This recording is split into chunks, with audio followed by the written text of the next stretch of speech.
À force que la vie soit sur bascule, on se fabrique sa propre cellule. Au début, on le fait par fragilité et pour se protéger de temps en temps. Puis très vite, ça devient notre lieu secret, à plein temps. Les murs se sont épaissis et notre condamnation fut sans sursis. Nous restons sociables, mais le chemin de nos cœurs est monté de garde.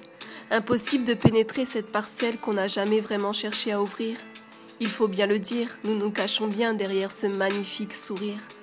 Nous sommes en société, mais derrière des barreaux qui nous ont enfermés. Nous avons bien tenté de les détruire avec l'aide des rats de la peur et ceux de l'angoisse pour qu'ils les rongent. Mais nous n'avons fait que nous mentir dans le parloir de notre propre mensonge. Je t'assure, on n'a plus envie d'y vivre tellement il y fait sombre. Enfermé malgré moi, espérant sortir à la prochaine ronde. Je n'avais jamais été heureuse à vrai dire, ça n'est pas possible en détention. Tous mes gestes et paroles étaient en haute surveillance, gardés par mes propres matons. Tout était calculé pour que le rejet et l'humiliation ne créent pas ma nouvelle incarcération. C'est dans la réflexion du passé, liée à ce sentiment d'auto-accusation, que la dépression m'a menottée à cette lame à double tranchant par une auto-mutilation.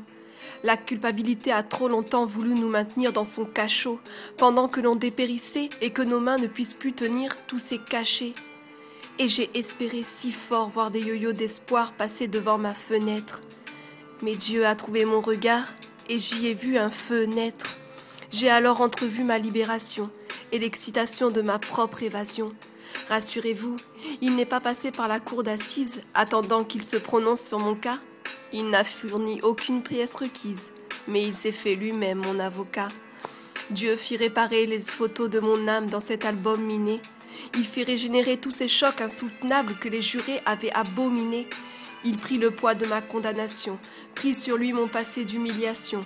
Je vis dorénavant avec gracier comme attestation. Je connais enfin la liberté de marcher sans chaîne à mes pieds. Mon cœur est un feu prêt à calciner toutes mes peurs et leurs épées. Et lorsque l'accusateur vient prêcher le faux sur nos titres de non coupables, prétextant que l'on ne peut pas effacer nos fautes comme le vent emporte un château de sable, je plaiderai justifié. Ce que nous avons fait autrefois est effacé, car c'est sur une croix que Christ a payé. Je ne parle plus de permission, mais de liberté totale près de mon Père et sa mission. Son cœur est désormais mon unique prison.